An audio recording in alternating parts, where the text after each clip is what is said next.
I guess like. Oh wow.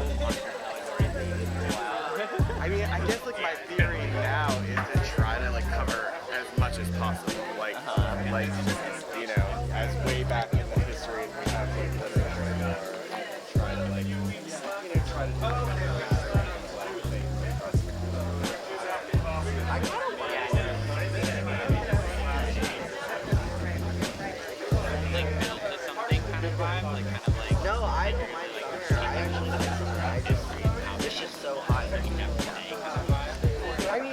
I think that's definitely. I don't know that I had like thought of it in that way, but like I guess like my general sense is like right. Proper hook. Oh yeah, that's right. How's it going? Like Merril said. Yeah, like Merril said.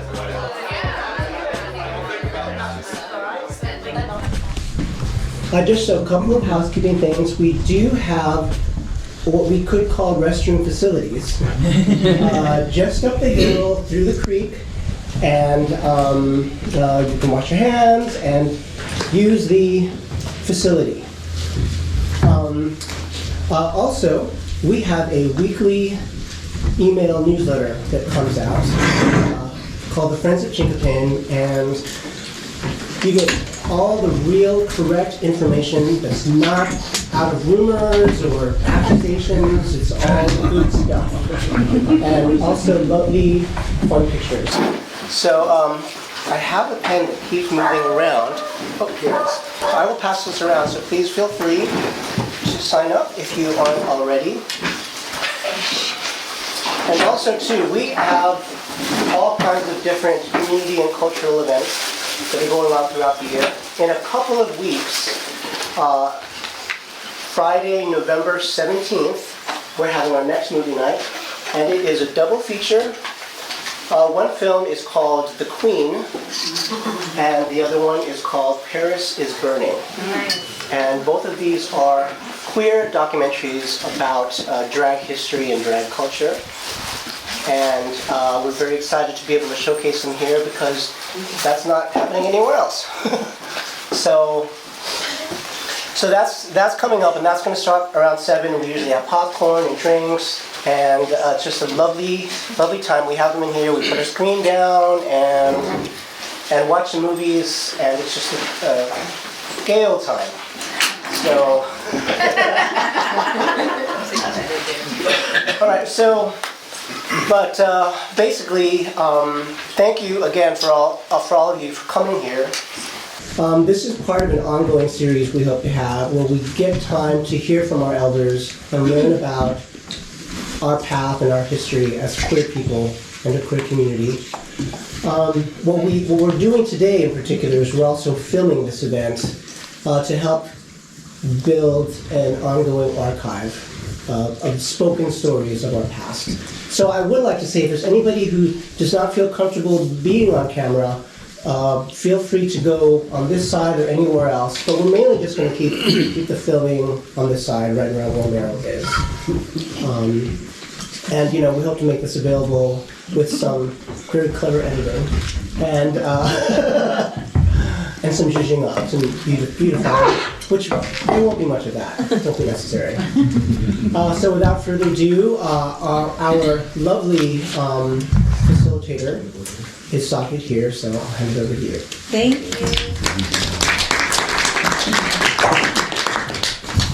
Oh, it's so great to see everybody. I'm Socket, and I also want to introduce Dashboard and Merril Mushroom, if you might have met. So the three of us, as well as many of us in the room, are very old friends who basically sit around and learn from each other by talking and by having conversation. And we were talking about how wouldn't it be so great if we just opened it up bigger. And so to be very clear, this is not a lecture or a talk. This is a conversation. And this is a community conversation, so please engage, please ask questions, bring your own wisdom, because there's a lot of wisdom in this room and this whole mountain, and it's an exchange. So please bring what you can to be in conversation. And I guess when you speak, just introduce yourself first. But you don't have to introduce yourself every time you speak, but just be like, if maybe not everyone knows everyone. Is there anything else that you want to add? And do you want to explain your outfit at all, or show us your outfit? Yeah. Okay, please. Come censor. When I approached Merril, asking her to be a part of this, she only had one request. The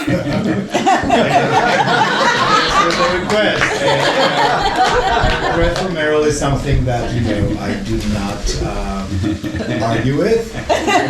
Turns out that she started having other requests once she decided how readily acquiescent I was. But here we are. Where is the garter? I thought I would like to rip it off with my teeth, but then I was Right, we did so talk about that, that's disappointed. right. Yeah, we can loosen the strings a little. Make sure it's on film. And the other thing is, if you're able to, with your vocal cords, just try to speak up, because hearing is a thing. So, I'm going to start with a question. And my question is, how did you get here? I got here on a big pink school bus that Gabby and I bought from Joey Skaggs in New York when we left New York to find the most beautiful place that was not in the city to live. And it was not anywhere else in the country. And so we kind of got forced back here. We did not want to even consider the Southeast because both of us are from the Southeast, South Florida actually.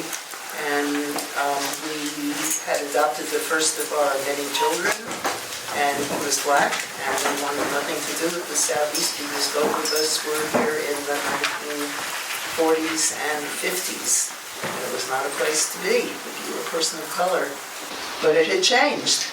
And when we just really kind of disliked it everywhere else that we went, we were forced back to the Southeast. And one of the people who was going to be part of the collective that we were going to be and then never were, worked in Georgia. She worked at the university in Athens, and she said the Southeast has changed. It's no longer the 1950s, it is now the 1970s. And actually it was different. And when we got forced to Tennessee because there was no place else to be, everything fell into place and everything got really, really good. And it was exactly where we needed to be. We went to Knoxville because we knew lesbians in Knoxville. And that was a good draw. And then we stayed there for 4 years, and we found this wonderful farm out in DeKalb County. And should I tell about that? Mother Earth News? Mother Yes, Earth yes. News. Mhm. We were looking for land, and my cousin Billy, who was also part of the collective that never became a collective, was looking. He went around looking because Gabby was by then taking care of what was 2 children out of the 5. And I was working to make money, which wasn't very much. And so Billy was looking for land, and he went up into Kentucky, and he went up to North Georgia, and he went to North Carolina, which we loved the Asheville area, and it was so way too expensive.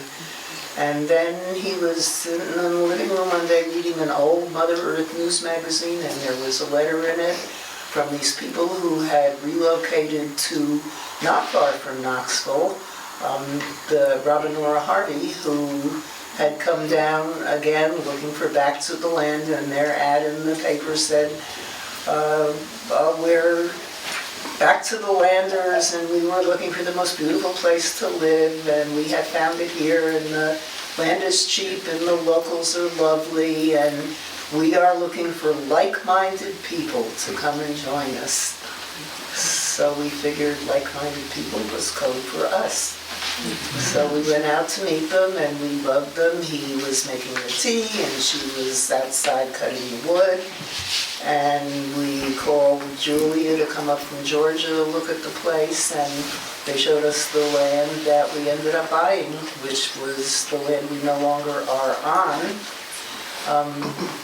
We're a couple of miles away now because we lived there for probably almost 30 years, 35 years, and built a great big huge house to accommodate all the children. And then the house burnt down, and we were getting old, and the land was really rough, and it was lovely when we were 35 and homesteading and full of energy, and when we passed 75, it was not so much fun anymore. So we relocated into a nice little bushy area with a flush toilet for the first time in 40 years, and water that came out of the tap no matter what the season, and heat that I could push a button on the wall instead of going down under the house and pulling out all of the firewood with the ladybugs and throwing them into the wood stove, and then when I got back in the house it was too hot. And that's where we are. We are up Possum Hollow, and there are two houses together, and they were built by an old man that lived up on the hill and over on the land that Krista now lives on. And he built the place kind of as a family establishment for his kids. And they lived in the house that I live in, and then the house that Gabby and the boys live in. And our son used to go hunting with the old man that lived in the house that Gabby lives in now. And my daughter used to get into trouble with the granddaughter of the family that lived in the house that I live in now. For doing what? Well, stealing cars and driving them to town overnight. You know, teenage, pre-teenage kind of stuff that kids do. And it's kind of like we ended up in a place that we almost should have ended up in anyway, so we're all very happy there. I live by myself, which I love, and Gabby and the boys live next door, and I don't have to clean up after them anymore, which I love, and that's how I got here. Does anyone want to engage, ask a question? How they got here, Yeah, where they live, where they came from. I would love to know about building that incredible house at the end of the hollow that seemed to go up half a mile. Oh, it was a nice house. Yeah, we kept making the old house we lived in bigger as we accumulated children. And one day it was like, well, you know, here comes another kid, and what are we going to do? We're going to put dormers out the roof, and then it was, well, as long as we're going to have to build something else, why don't we build a whole new house? So we built a whole new house, and it took 6 years until we could get into it.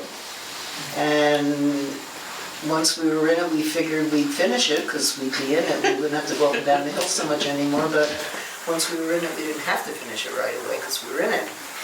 So yeah. When it burned down, it still was not completely finished.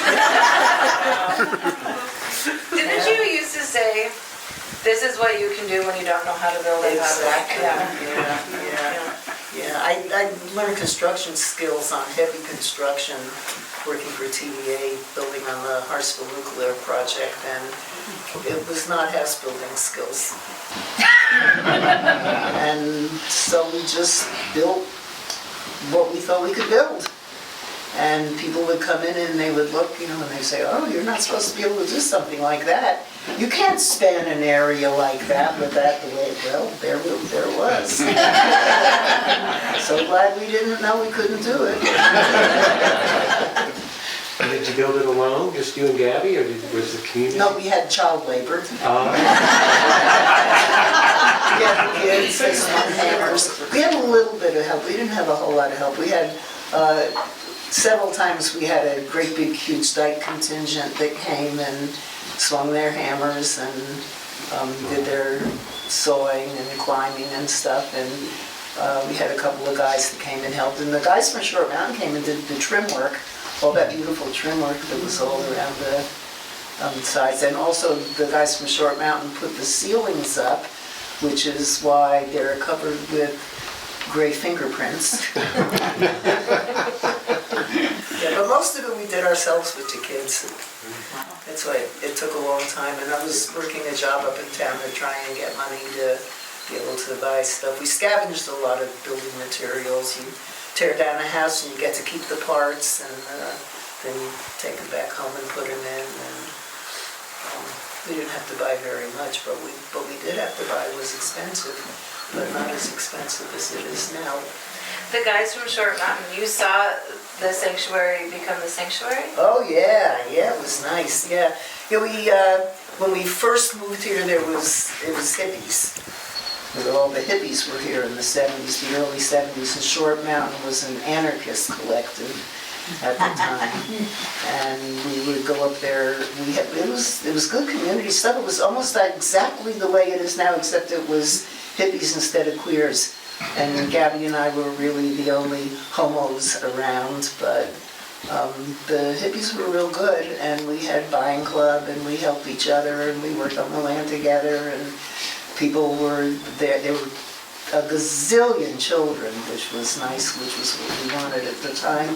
We did a free school. We had probably 15 or 20 kids from the community that came and did free school and kind of educated themselves and did a little bit of formal stuff, and people from the community that came in taught the kids how to make a drum out of skin and how to drum the drum, and did a lot of esoteric work with the kids.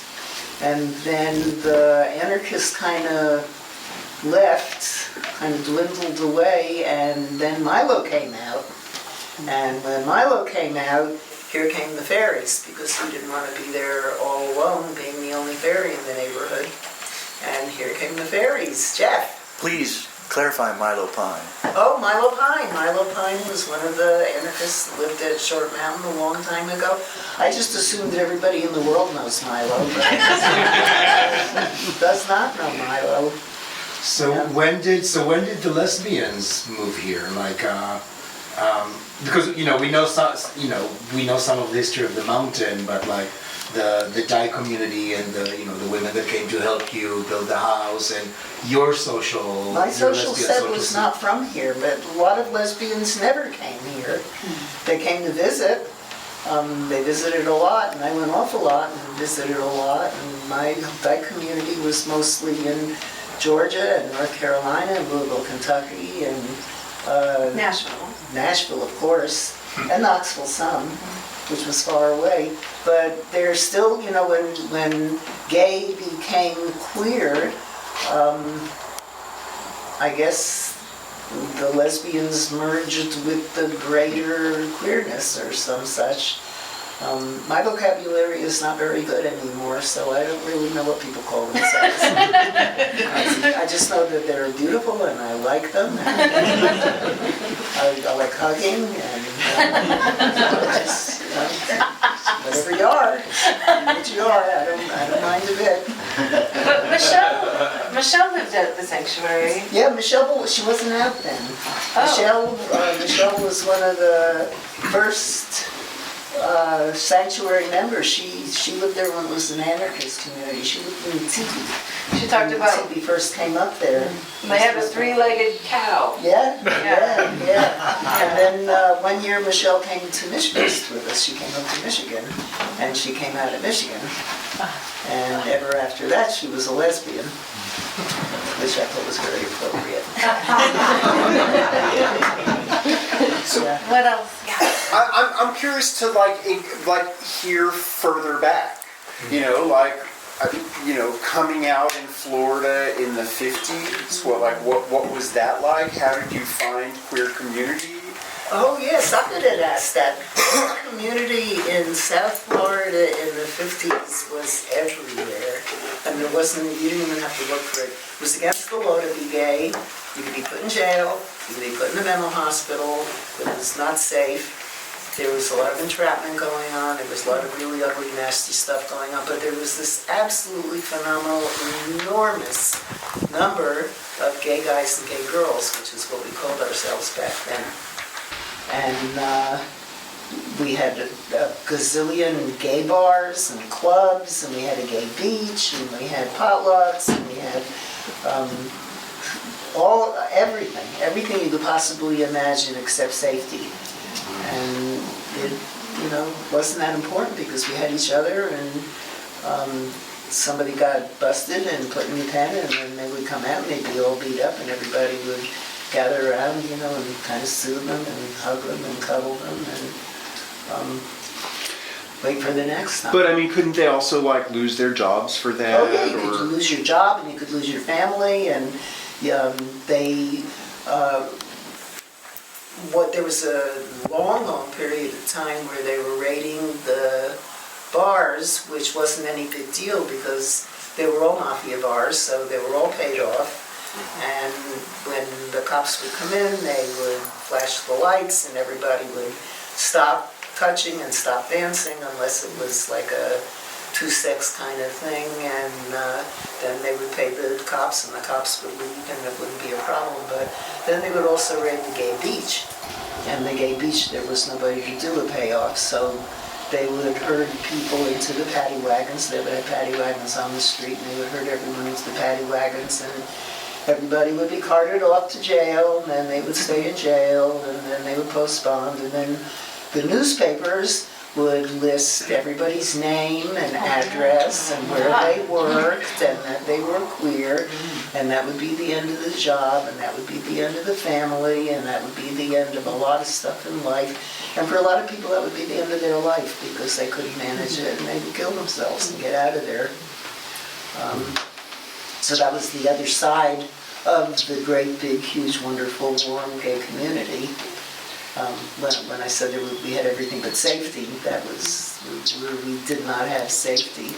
And what were the relationship between the gay men and the gay women? We were real tight. It was all family. Gay guys and gay girls, and we all hung out together, and we all loved each other. And at the end of the 50s, there was a lot of gay marriage. Meaning? Gay guys and gay girls marrying each other. For safety, for appearances, for family, for jobs again, and also for citizenship, because we had a lot of people coming over from Cuba, and it was a good way to get your citizenship, was to marry, and you didn't have all the questions that I think it seems that they have now when somebody wants to get married. It's like, well, are you cohabiting? Show us your sex life, and you should make sure that this is a real marriage. But back then, people didn't really care, and Georgia was a nice place to get married at for people that, we had same-sex marriage. My friend Penny went down to Georgia with a girlfriend and got a marriage license and got married. And nobody asked who was a man and who was a woman or anything. They were both two girls, and nobody ever asked. People that were underage who wanted to get married, girls who were underage who wanted to get married would go to Georgia also because they never asked. But I married Jack then, who was a friend who worked for Social Security and needed to have a wife so that he would be more legitimate and not such a fairy. He was such a fairy. We were all, Jack and Gabby and myself and a whole bunch of us, we had a gay student union at the University of Miami, a great big gay section of the student union where the bridge players went and the gay kids went. And so we all knew each other. And was it officially recognized as that, or this was like self-designated? Never officially Okay. recognized. They would have shut down the university. But among ourselves, yeah, like the gay beach was never officially recognized as the gay beach, but that was where all the gay kids went, 21st Street Beach. So I married Jack and went and lived in Gadsden, Alabama for a year with him, which was pretty hairy because it was right when the freedom buses were coming through, and it was not a good place to be when freedom buses were coming through. But I was working with Temple Sisterhood there on integrating the library and integrating the water fountains and trying to be a support person for At the synagogue. Yeah. That's amazing. Yeah, there were, like maybe 8 families, 8 Jewish families there, yeah. Yeah. And then the rabbi died, and Jack took over as rabbi. Was he a rabbi? No, he wasn't a rabbi. He was Jewish, though. But he was Jewish. Okay. So you've been married to 2 Jewish men? 2 Jewish men.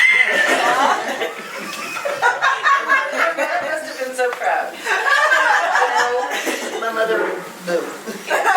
It wasn't any big deal. At what age did you mother? How did that go with your mom? How did she find out? Oh, not terribly. She cried. What did she do wrong? And what mothers do, And how old were you? I was 17, 18, something like that. Yeah, not 20 yet. Yeah, but I had these stanky women and these swishy men would come to the house, and she noticed. She would say things like, "What was that?" I loved your mom. Your mom met me and was like, "Suck it. Can I call you something else?" I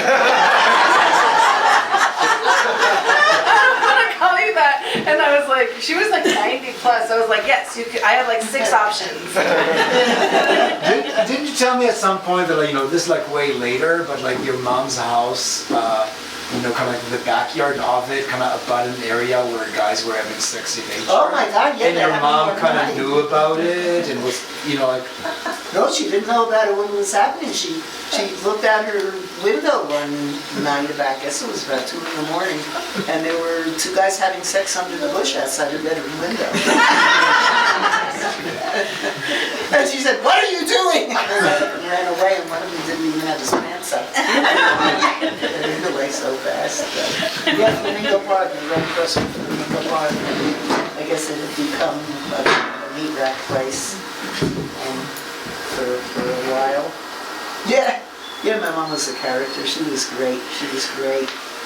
When she found out I was a lesbian, she read and tried to learn about it. And of course, at the time, there was a lot of crap around in books. But she was, she asked the doctor, and the doctor sent her to a psychologist. And so I went to a psychologist, and the psychologist was just so nasty.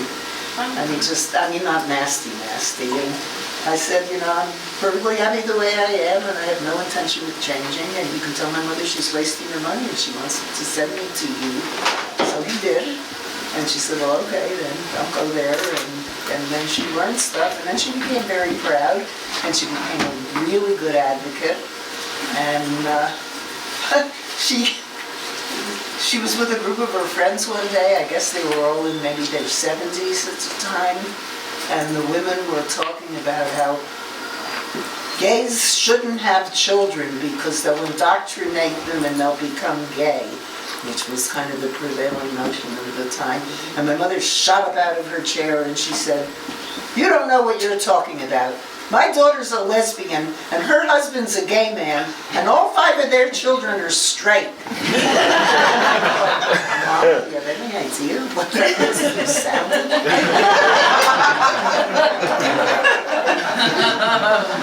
Yeah. Wait, what was the term that the social worker used?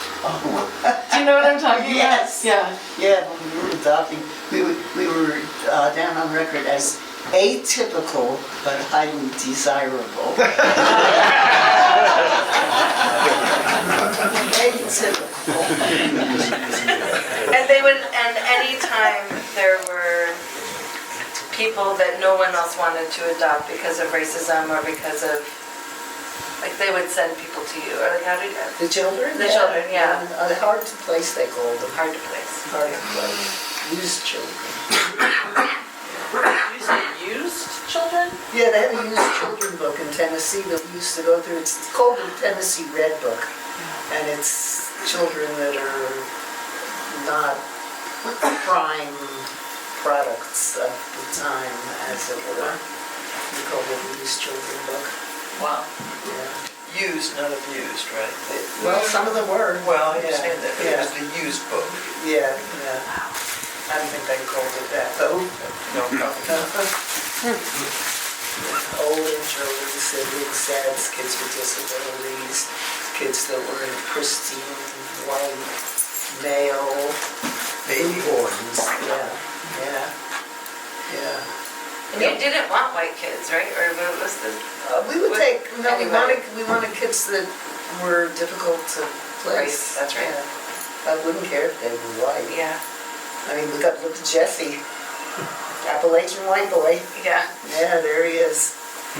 Yeah, but David, our son David, was a prime adoptable male baby when he was born. And when he was 3 months old, he went for his pediatric checkup, and the doctor said to his foster parents, "Oh, I see they gave you a black baby." The foster parents said no, and the pediatrician said yes. And he immediately became hard to place. Yeah. Yeah, it was not so good then. And then they talk about transracial adoption, and it always means placing black kids with white families. And when do they place white kids with black families? You know, they're going to do transracial, then let's do it the whole way down the line, in my opinion. But that's not what they do. How old were you when you started adopting children? We were both in our 20s. I think I was maybe 20, yes, I was 29, because it was my Saturn return when Jamie came. I had my first grandchild, my second Saturn return. So I'm kind of curious about kind of in addition to your experience of homophobia at the time, I'm interested about your experience of anti-Semitism, because you grew up in South Florida, in Miami Beach, and then you kind of moved to New York to go to New York City to go to school. And I was wondering if you experienced anti-Semitism at that time, or was it only when you moved to Tennessee? No, it was when I lived in South Florida, where we had a majority Jewish population. However, Miami Beach was settled by people from the north that were trying to escape the Jews in the north. And I remember seeing signs, no dogs or Jews allowed. In Miami Beach? In Miami Beach, outside the hotels, and Ocean View, no Jews. And there were restricted areas that my friends and I used to kind of burble about because everybody knew what restricted meant, and it meant no Jews allowed. And my father, who was in show business, he was a puppeteer, and he used to work at the Kenilworth Hotel, which Arthur Godfrey owned, and he could work there, but he couldn't eat in the lunchroom there because no Jews allowed. It was a restricted hotel. And there were a lot of restricted areas down there that were Gentiles only. There were clubs, one of the banks. And my father, who was in show business, he was a puppeteer, and he used to work at the Kenilworth Hotel, which Arthur Godfrey owned, and he could work there, but he couldn't eat in the lunchroom there because no Jews allowed. It was a restricted hotel. And there were a lot of restricted areas down there that were Gentiles only. There were clubs, one of the banks. And then what happened was after World War II, a bunch of Jewish veterans came, and they weren't having it. They weren't having these no Jews allowed stuff going on, where they were born and raised and served the country. And they made them take the signs down, and the signs were taken down, but of course, you know, signs are signs, and the signs were still there inside, but they were where people could see them. And we had, what are they called, sundown laws on Miami Beach too, where the African Americans could not be on Miami Beach after 7 p.m. And really, really rich Christian people that lived up on the northern part of the beach would, and they had black people working for them, and they'd keep them in. Yeah, I don't know, it's changed a lot since then. It's got really Jewish. And really more international. Yeah, that's true. It's very, very international down there now. What was your process of kind of becoming more political? I mean, I know, like, you know, kind of like, you know, when did you become a feminist? How did you become a feminist? How did you get involved more with social justice stuff? That was when I moved to New York, and it was just a matter of the people that I hung out with. I was active in the anti-war movement because the people I hung out with were active in the anti-war movement. It was during Vietnam, and we did marches and we did demonstrations, and I remember going on the first peace march that they had, and was in Another Mother for Peace before I ever even thought about having children.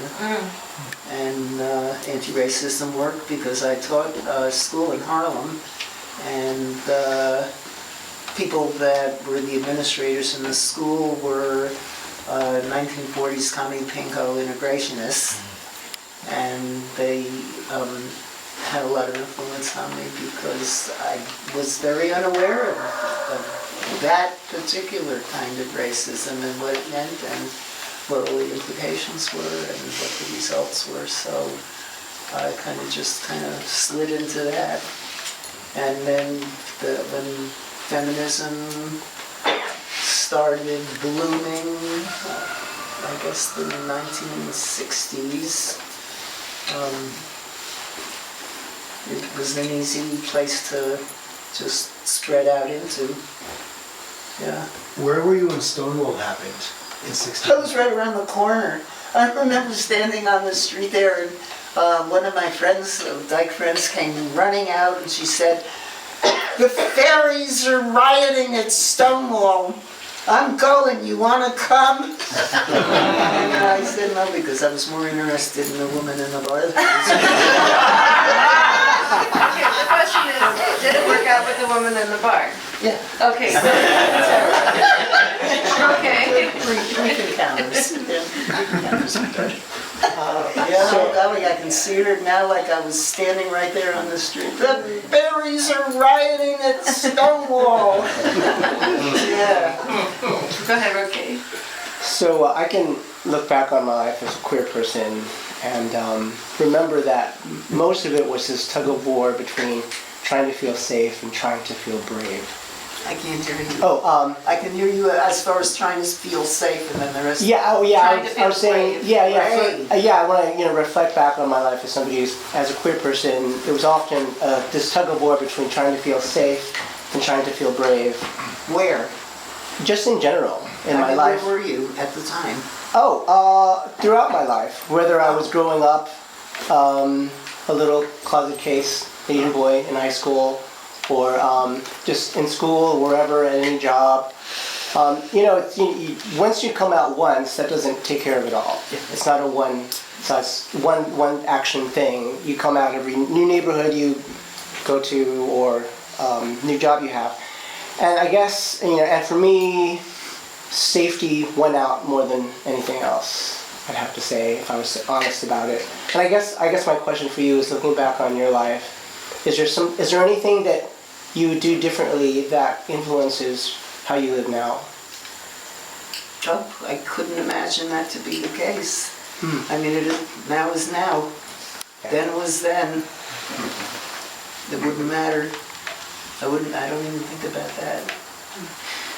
Yeah. Did I see Johnny or how that? Yeah. Were you at the University of Florida when they were like purging queers out of the university? It was. Yeah. That's why I got out of there. Yeah.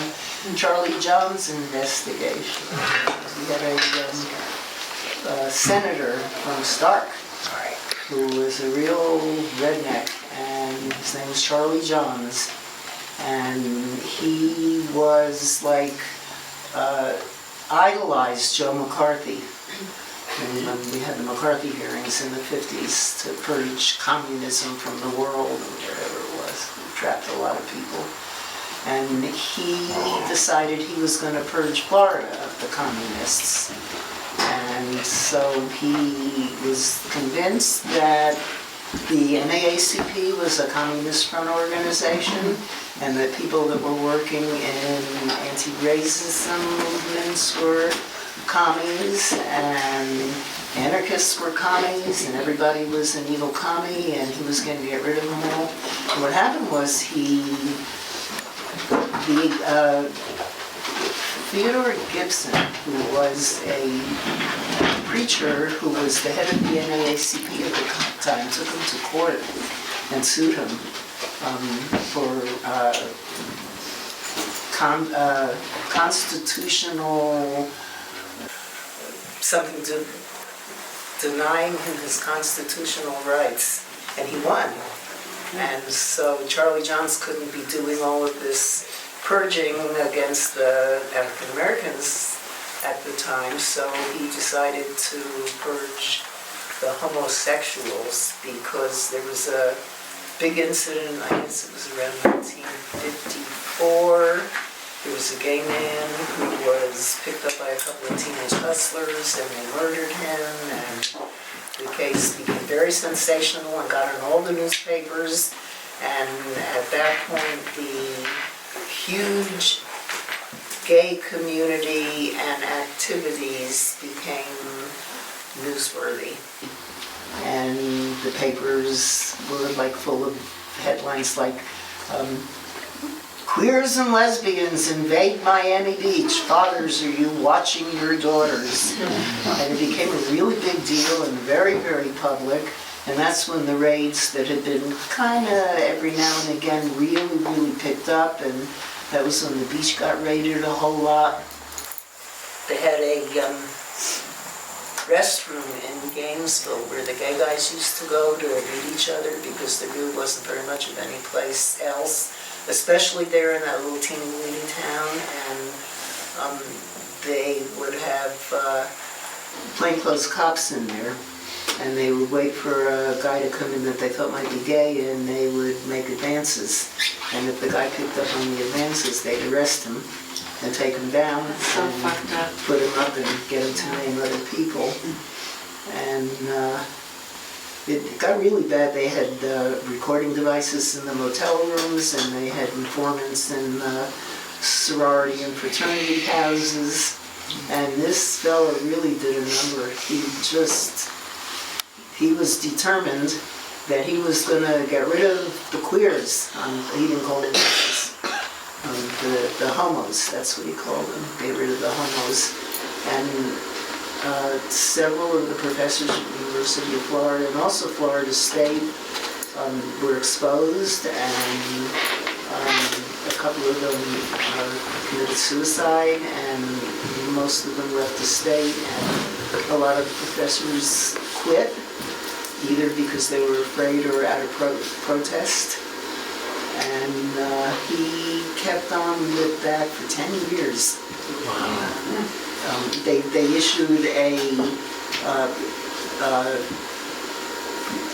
little purple pamphlet, it was called, the purple pamphlet, because the cover was purple, and what it was a pamphlet of all of the horrible things that homosexuals did, and it was full of pornographic pictures. Really? Yeah, it was really atrocious.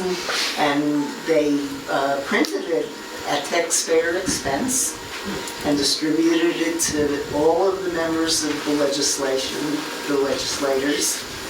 And the legislators got disgusted with it and really didn't want to have a whole lot to do with him anymore.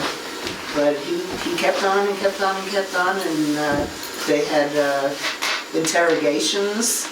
I guess it was maybe, or 1960.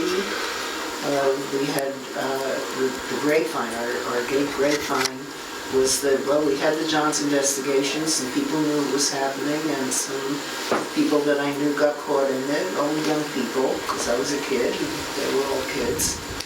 And my friend Julie got kicked out of school because she was known as a lesbian, and she had all of the girls in her dorm, she had them sign a statement that she never had to try to touch any of them.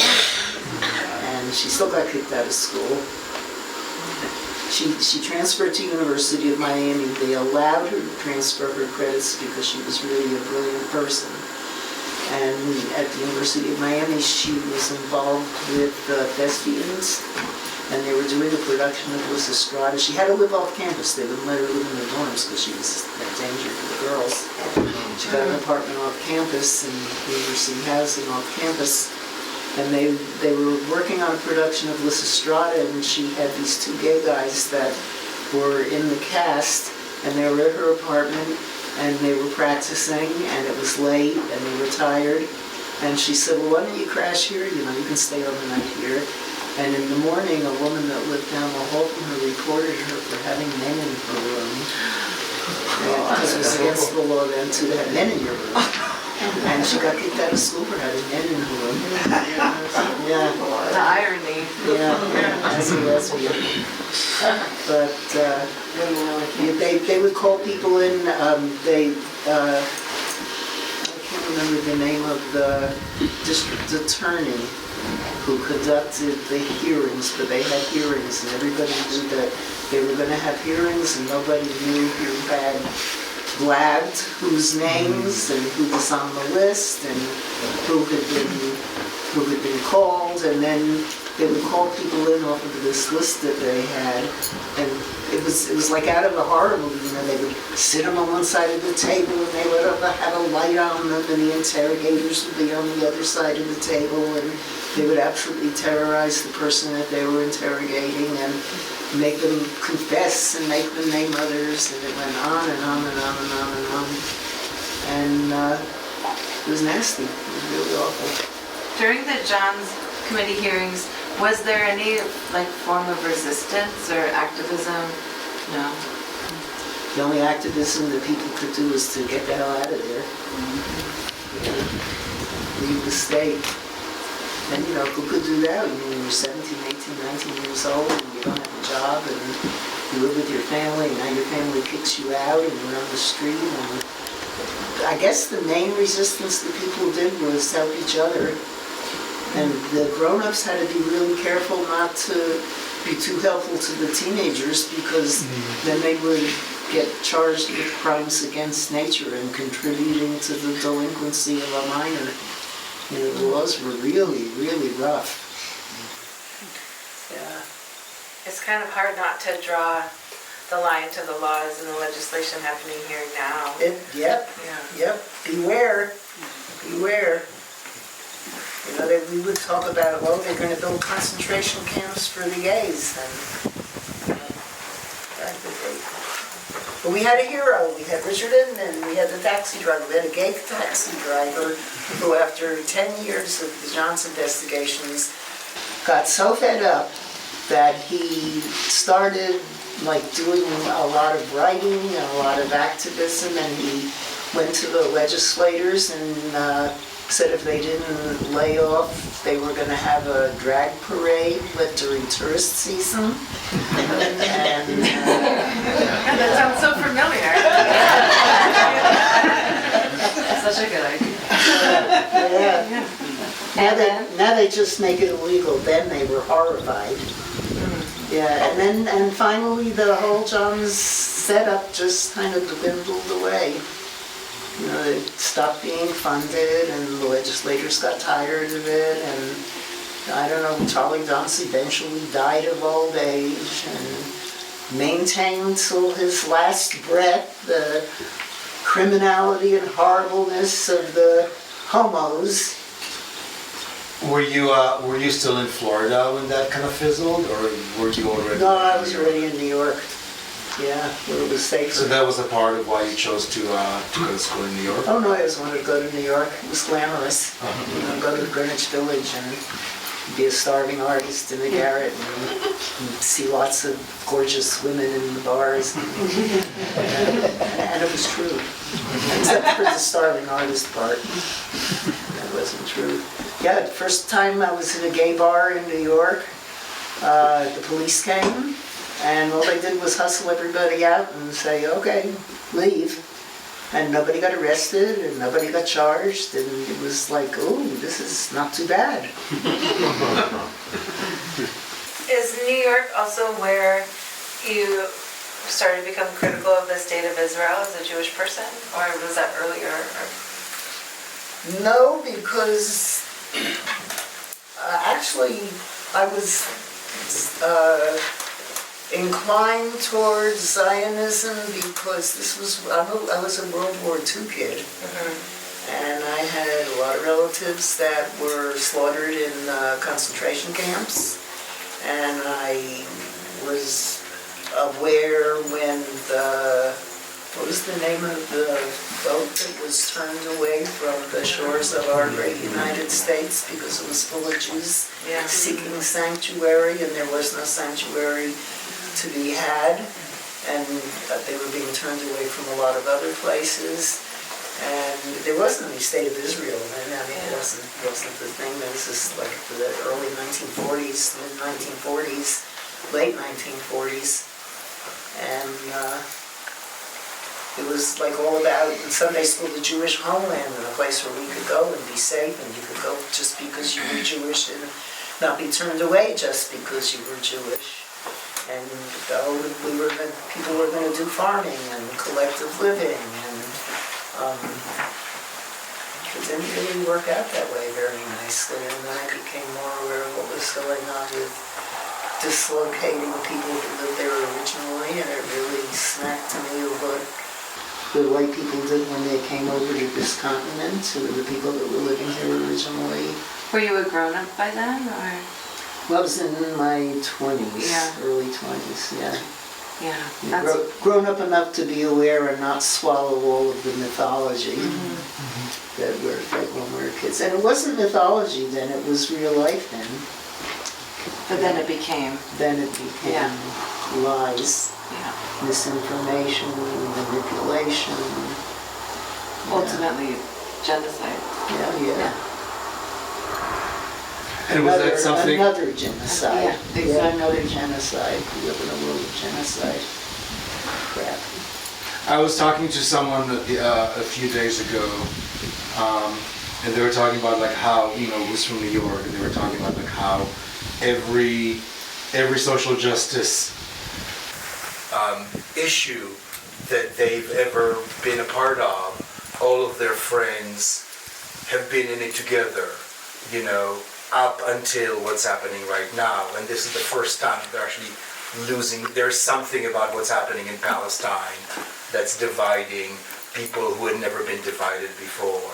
So I'm very curious about, as you are becoming more radicalized in seeing what's happening in Israel and Palestine, what was it like with your other Jewish friends or other was that something that, other friends shared? Was that something that was difficult to talk about? Was that something you disagreed with people? What was that like? That wasn't really our subject matter at the time. We were more involved in racism in the United States and what was going on there, and child abuse, mistreatment of children, what was going on there. So it was a different focus. But when I really became more aware of what was going on in Palestine was when I came here and met you and met Socket and got that kind of a re-education. Because I have a lot of family over there, and I was over there in 1958. And it was after that war. And it was horrifying to me that people could do that to each other. And now where I'm at is that, men make war. Because they're men, and that's one of the things that they do, is they make war and they kill each other and they kill women and children. And I can't stand it, but you know? What do? Take another child in the house. Build another story. Build Said the- another story. Don't engage with somebody else over bullshit. Are there others? The hands or? Yeah, how do the other Yeah. people feel about it? Yeah. Does anyone want to speak? Come on, let's talk. Here I am.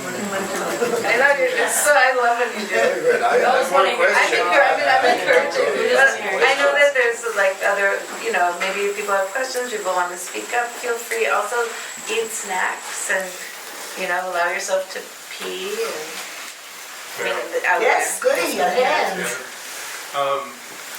You said you were out when you were 17, 18. Your mom sort of caught you or whatever. So. Honey, I'm old, I can't hear you. A little louder. You said your mom sort of outed you or said, who are these women coming and going when you were 17, 18? Were you ever in the closet? No. That's great. No, my fantasies were all about the girls I went to school with. Grade school, high school. I romanticized New York. Louder. I romanticized New York in the 50s. I've talked with other elders about New York in the 50s, and I was there in the 90s and early 2000s. So, was it as great? It sounds like it was pretty great. You It was were seeing a lot of terrific. women in bars. Yeah, it was great. It was great. And then, you know, Gabby and I got into the psychedelic scene, and that was great. And then we started hanging out with off-Broadway theater folks. Most of them were queer of many different ways, and that was great. Yeah. And then the bars got boring because the theater scene was so much more interesting. And I've already done every woman in New York in the bars.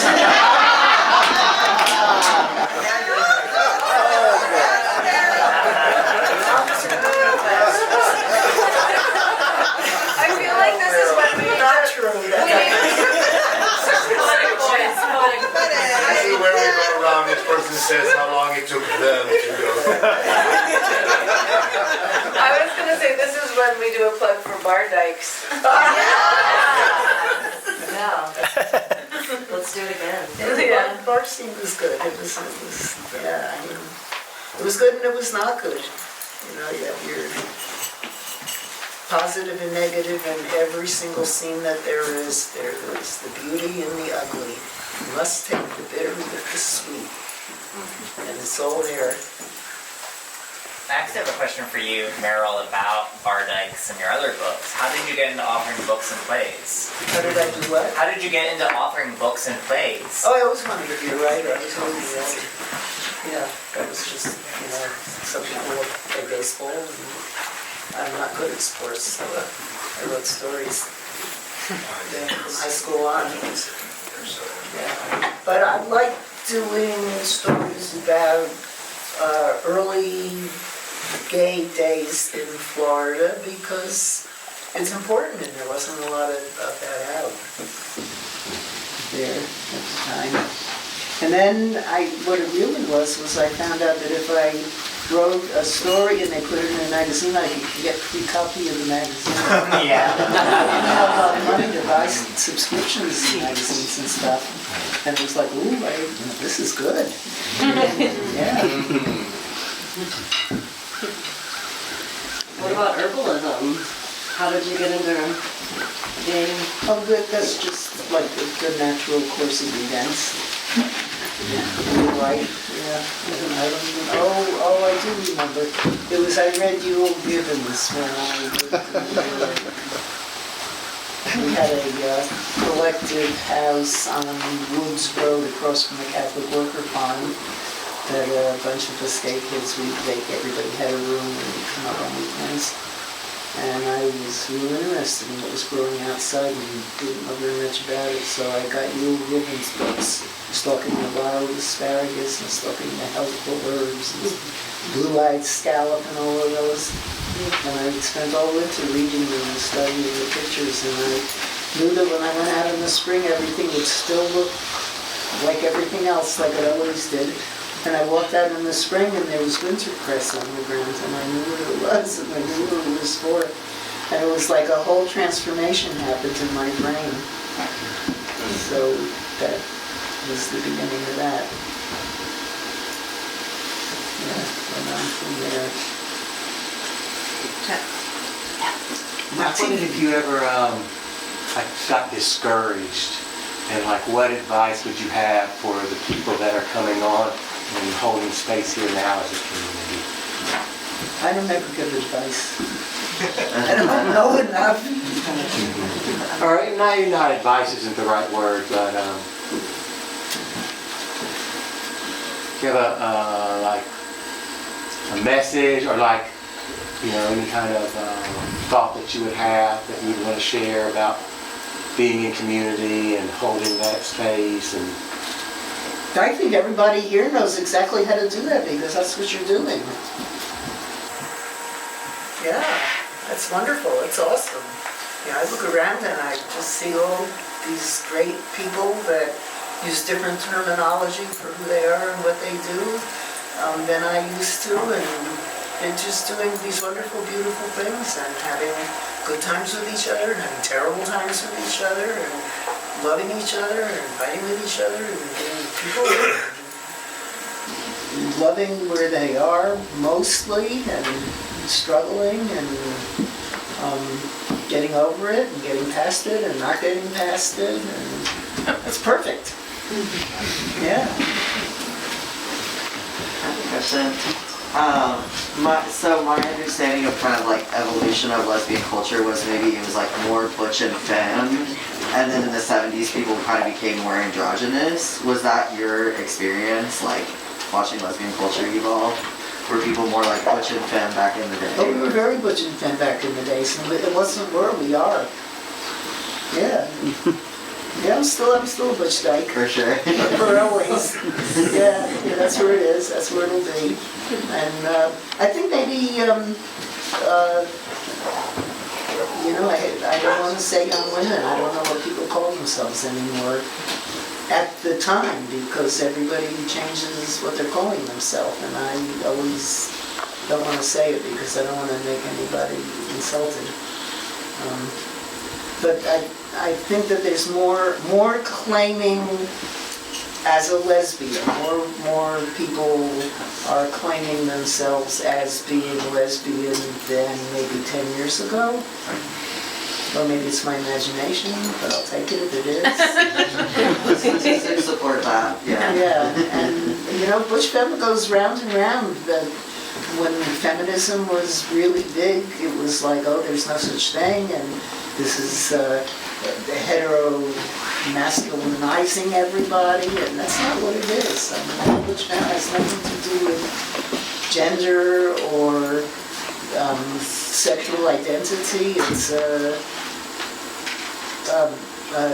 mutuality of opposites. It's something that needs to have a label because everything has to have a label.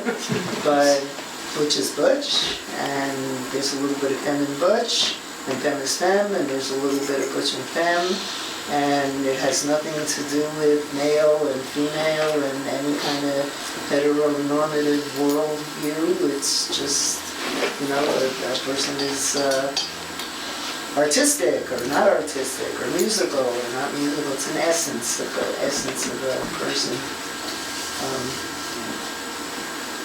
Yeah. Jeff Bear, did I see your hand before?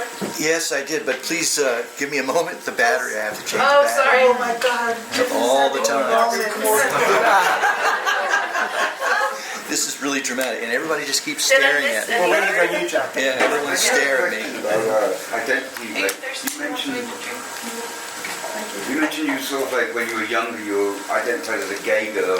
I was curious like when the word lesbian sort of became more your identity. I guess it was maybe after the 70s. Yeah, we were all gay girls, gay guys. Lesbian was a clinical word. I'm just focusing on her. It's great that you did more.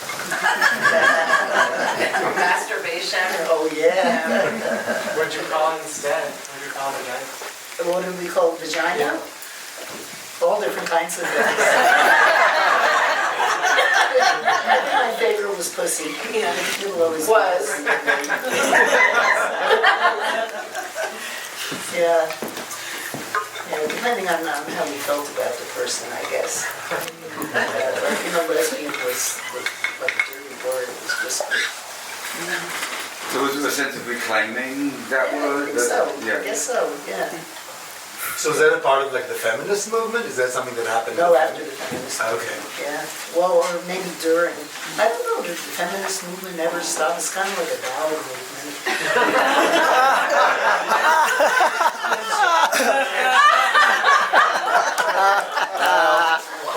I didn't have that on the tripod, so that was a really shaky image.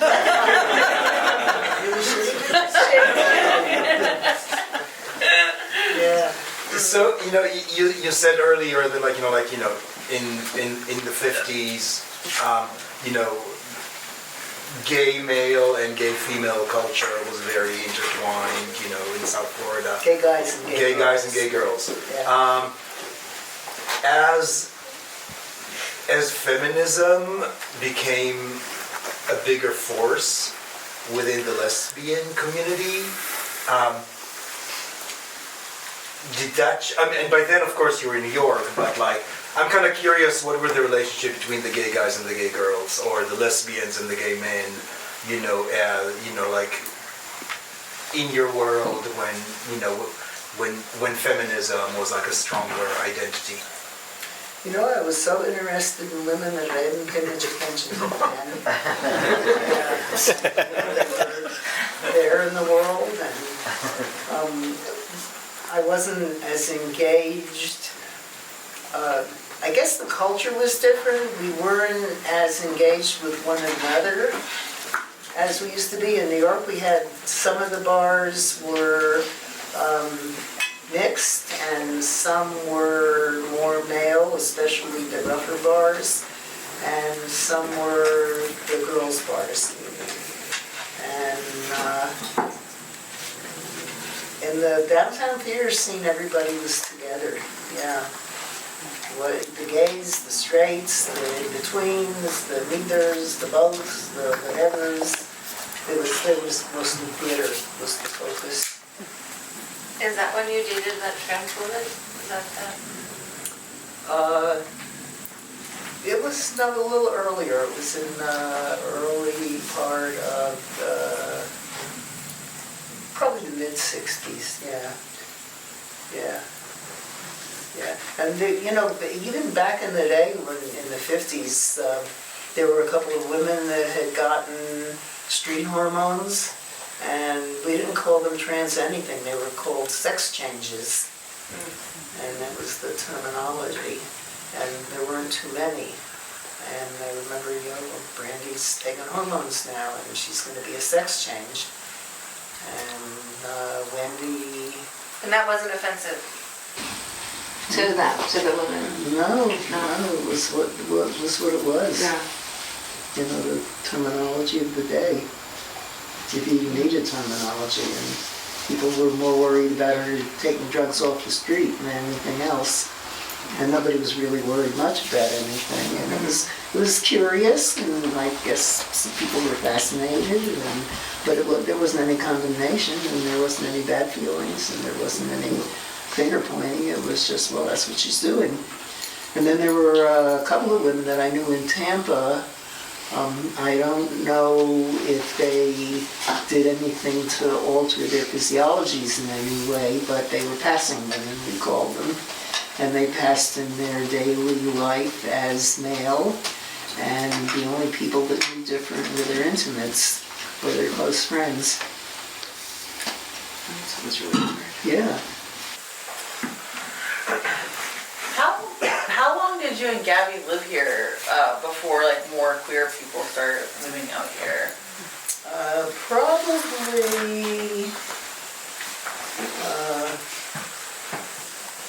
I think that the queers started coming was in late 70s, early 80s, or thereabouts. Yeah, 79. Yeah. 79, okay. Yeah. But I was working a lot of jobs then because there was a lot of family to take care of then, and I didn't get out socially very much at all. And I didn't even know about IDA until it had been running for a couple of years. And then when people told me about it, I was like, oh yeah, well that's really great, but I don't know if I'll ever get there because I went to work and then I went to my another job and then I went to my another job and then I came home and made the kids eat what I cooked for them because they had to have healthy food and I went to bed. And it was like one day after another, like I got up real early and I wrote for an hour and a half in the morning and then ate an egg and we had a little fight over that because I really didn't want to, and then I went out and started jobs. Did you have like lovers or girlfriends during that time? Oh yeah. Yeah. Yeah, actually that was when I became more monogamous because I didn't have a lot of time. And with Carol? With Mary BJ. Right. Yeah. And we had a lot of social activities, a lot of stuff going on in Nashville. There was a big lesbian networking organization in Nashville, and we had a newsletter, and we had a coffee house, and dances, and there was a lot of really, really good stuff going on for dykes in Nashville at the time. And I go to Nashville sometimes on weekends, and I go to Atlanta, and I go to North Carolina, and, you know, this one and that one, and people would come and visit a whole lot. And then I started seeing Mary, and she lived next Hollow Rover where Krista lives now. Krista bought her place from Mary, who bought her place from Mr. Vandergriff, who had the little group of houses where Gabby and I live now, and Krista's. And then I got with Carol and was no longer interested in any such. I have a question. Yes? You have lived in a metropolitan kind of lifestyle. You've lived in big cities. Yes. You've also lived very rural. Yes. I would really be interested in knowing anything you want to share, compare, contrast between what kind of challenges or what it's like to be living out here as opposed to what it was like living in the city. Do you find that it's different? Which do you prefer? Yeah, it's way different. I preferred that then and I prefer this now. Yeah, I was done with the city. But nothing overall that you find that it's worthy of speaking. Well, this happens here because it's rural, or this happens. Nothing there that you want to point out that's... Yes, you can't pee outside in this city.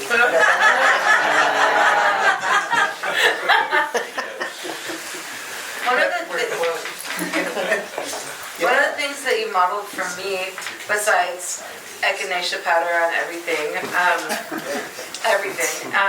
is that it's really important to engage with the people in the community. Like you model that, being on different boards and putting yourself out there in Smithville, and what has that been like for you? The straight community. Yeah. Yeah, it's fine. I mean, I live where I live, and the people are who they are, and they do what they do, and I couldn't imagine in a million years joining a church group, but there are... Joined a book group? Well, yeah, but the book group's not the church group. Those are all... you hear the same book every week. From the north.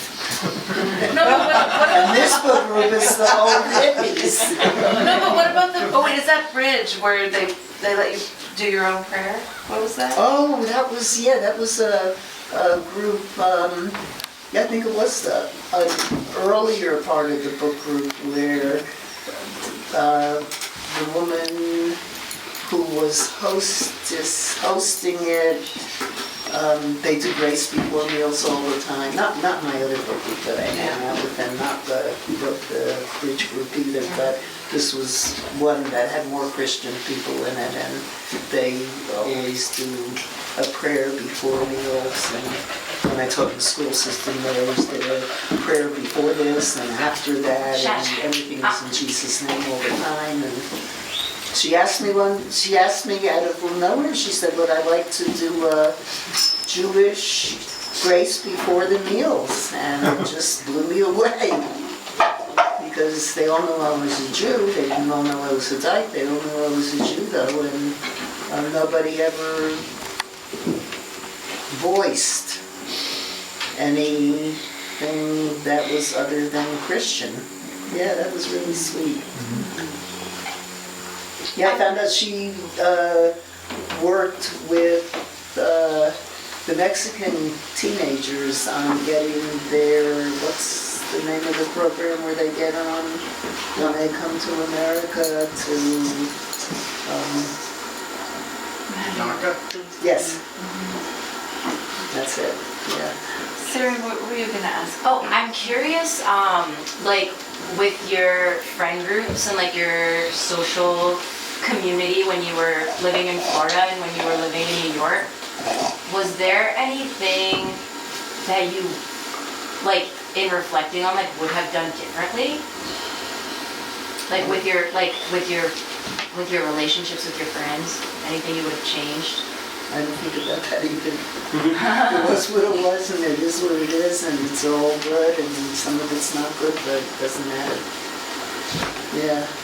I think the only thing I would have done differently is I wouldn't have been at this particular person's house when the police came to take her girlfriend away and almost took us away too, but that didn't happen, so it wouldn't matter.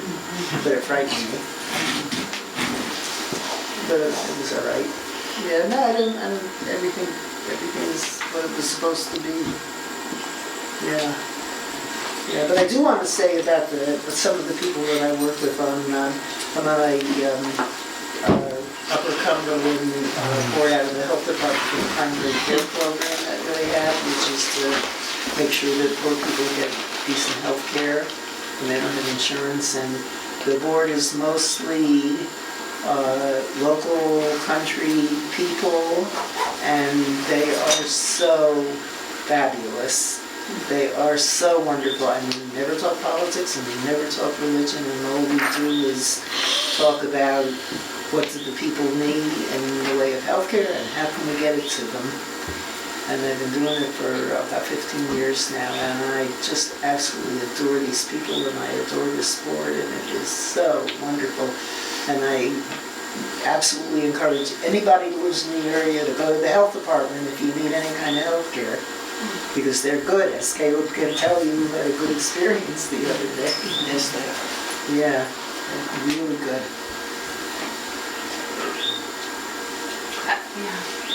I'm wondering what kind of drugs were people doing when you were in New York or Florida? In Florida, in New York, you know. Here, when you got here. What kind of drugs have you done, Merril? Turn off the camera for this part. Why haven't you done one today? With you. Where are they? I never carry in the car. Oh, sorry. In New York, I did a whole lot of psychedelics. Before it was illegal even.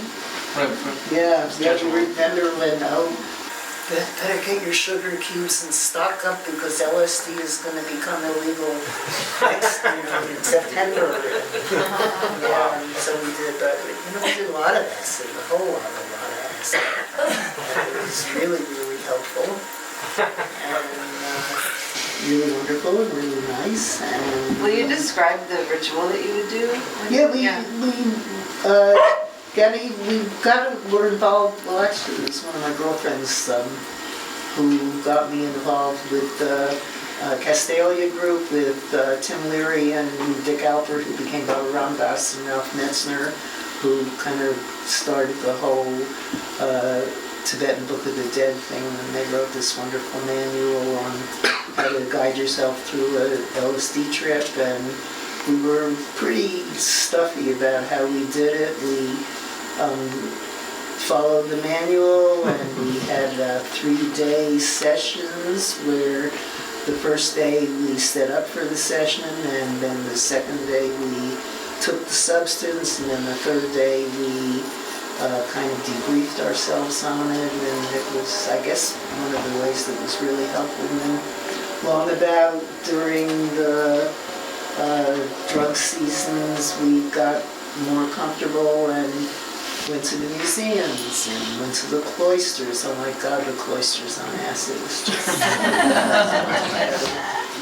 and We never really partied much on it. I mean, it was too holy a thing to do the party for saying that. It was so super serious. So there were no party drugs? You didn't do any party drugs that weren't acid? We did acid, we did DMT, we did DET, we smoked a whole lot of weed. You also have, your last name is? Mushrooms. Never mushrooms. Some of the guys went down and did ayahuasca not too long ago. Was it a long time ago? It was a long time ago now. Yeah, it was like 20 years ago. Destroyed my time. We did a little cocaine, which I never really liked because all it did was make my nose run, so I stopped. And Gabby and I had heroin at one point that we had, but we were afraid to snort it, so we threw it away. But yeah, it was mostly we were into reefer and LSD and mescaline and psilocybin and DMT and DET. And so this was in apartments and stuff, and people's houses, and outside. You would do it. You wouldn't do it like in the city at the bars. You'd just be drinking at the bars. No, that wasn't a bar drug. Alcohol's a bar drug. Yeah. Do you have a favorite? A favorite of bars? Favorite drug? Favorite drug? Well, weed is my drug. Drug of choice. Always was, I guess, and it always will be. It's analgesic and antiseptic, and it's great. Yeah, I haven't taken any LSD since I left New York, and that's a long time. And people say to me, "Oh, you've stopped?" And I say, "No, I haven't stopped. I just haven't taken it in about." I bet it's so different now. Yeah, sure it is. Yeah, I'm sure it is. It's like corrupted. Tainted, that's what they call it. Yeah. Yeah, it was pretty good. It was on sugar cubes. We would drop it on cubes and the pipette. Real old timey. And then I remember when pills came out. Owsley acid in a capsule. And you could swallow it, and you didn't have to do a tea ritual. You didn't get to do a tea ritual. And then water acid came out, that was interesting. And then it had all kinds of other weird stuff in it. It was not pure. Yeah. Did you do hash? Oh, yeah. Yeah. I miss hash.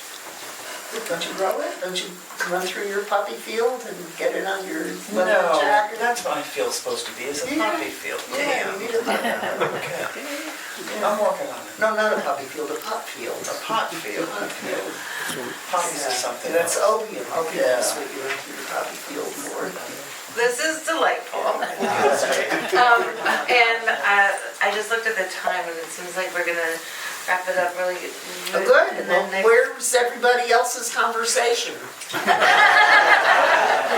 I've been cheated. I have a question, which I think is something that, like, you know, many of us navigate, and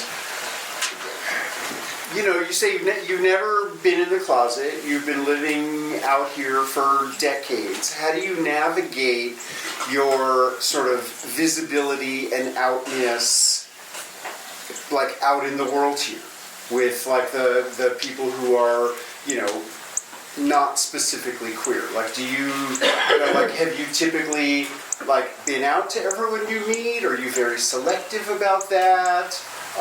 You know, any you know, reflections on that? No, I don't navigate. I just, you know, I just always knew you there it is. That's because you know things. No, I don't. Oh gosh, I remember at a conference, a school conference at one point, and I walked by a room where a bunch of the younger teachers were, and I heard one of them say, "Well, they may be married, but everybody knows that they're each in same-sex relationships." And I knew exactly who she was. And I had no idea where that came from. Tell the CJ story. Oh God, that was so funny. So I have a grandson, and he's 26 now, but when he was 22, so he lived with me and Gabby for his first 5 years while his mom was getting her act together. And we've always been real open with the kids, and the kids have always come to Short Mountain and to lesbian gatherings where they were allowed because there's so many boys, and just friends come in and out, and we've always, being gay has been part of our lifestyle, and they know, that we're gay, and they know that we're Jewish, and they don't, it's just always been there. It's always been open. And my grandson lived with us for the first 5 years, and everything was open with him, and it was the same thing.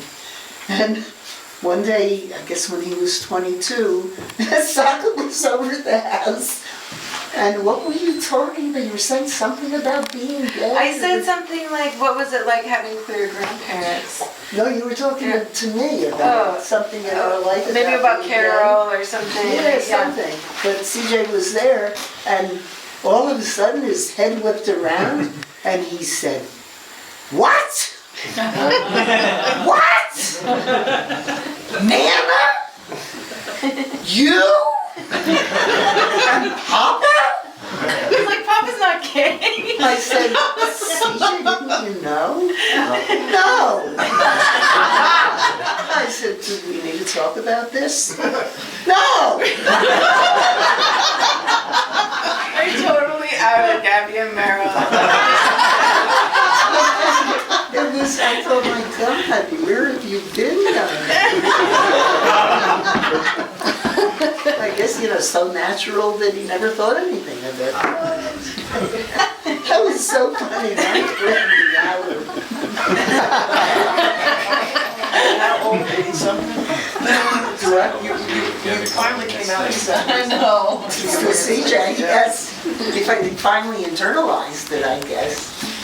Oh, he was just whooped around by it. Anything else that's like a story you want to share, something you want to reflect, question you want to ask? And we'll be here for a little while just milling about that. Thank you so much, everyone who has come, and thank you, Merril, and yes, what was being pointed to. I had a quick question. Yeah. So you referenced earlier your being in the bars in New York and lots of women. So it's safe to surmise that maybe you had a way with the ladies. And I'm curious, did you have a line or a technique? Of course I had a line. So what was that? What was that? I know I'm not going to share.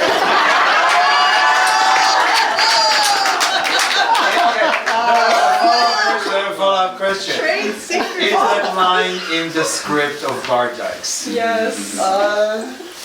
No. Follow-up question. Any of us in this room heard you use that line on one of us? No. Was it really good? What do you think? No.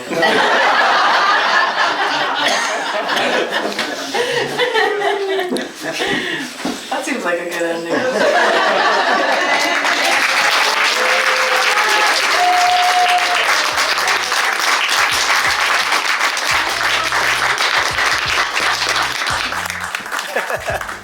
I'll tell you the line someday. Write it in your will.